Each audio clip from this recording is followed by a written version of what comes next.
The dinner was exactly what I expected. My parents' house looked perfect from the outside.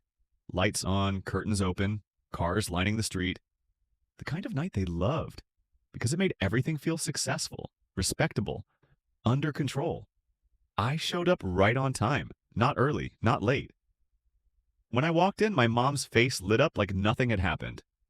She hugged me a little too tightly and said, "I'm so glad you could make it." My dad shook my hand. Evan clapped me on the shoulder and said, "Hey man, good to see you." Like we hadn't just had that conversation weeks earlier. The table was full. Aunts, uncles, family friends, people from church. Everyone smiling, everyone asking polite questions. I sat where I was told and listened. Evan talked about work. My parents nodded proudly. At one point, my mom laughed and said, "Well, not everyone can be as driven as Evan." A few people chuckled. I smiled and took a sip of my drink. About halfway through dinner, my mom stood up and tapped her glass. She made a little speech about family, responsibility, and how proud she was of the paths her children were on. Then she looked straight at me. "And Adrian," she said, "we're just glad you're finally taking steps to get your life in order." The room went quiet.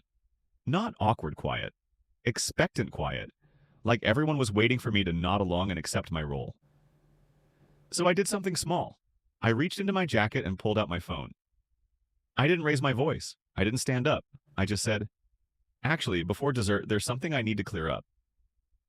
My mom frowned slightly. Evan shifted in his chair. I tapped my screen and slid my phone across the table to my dad. It was a bank confirmation. Large numbers, recent dates. My dad stared at it for a second too long. "What is this?" he asked. I said, "That's the account you told me I was struggling to survive on." A few people leaned in. My mom tried to laugh it off. "Adrian, this isn't the time." "It is," I said, still calm. I explained it simply, that the account my mom had withdrawn money from wasn't empty, that it hadn't been for years, that I'd been running multiple businesses quietly, that the $200 a month they were so proud of demanding from me was less than what my companies made in a few minutes. No insults, no raised voice, just facts. I watched the room change in real time. Smiles faded. Someone cleared their throat. My dad didn't say anything. He just kept looking at the phone. Evan finally spoke. "You're lying." I shook my head. "You can check. It's public information." That's when my mom understood. Not because I said anything clever, but because she realized she'd tried to humiliate someone without knowing where they actually stood. The conversation never recovered. Dessert came out, but no one was hungry. People made excuses and left early. By the time the table cleared, it was just us.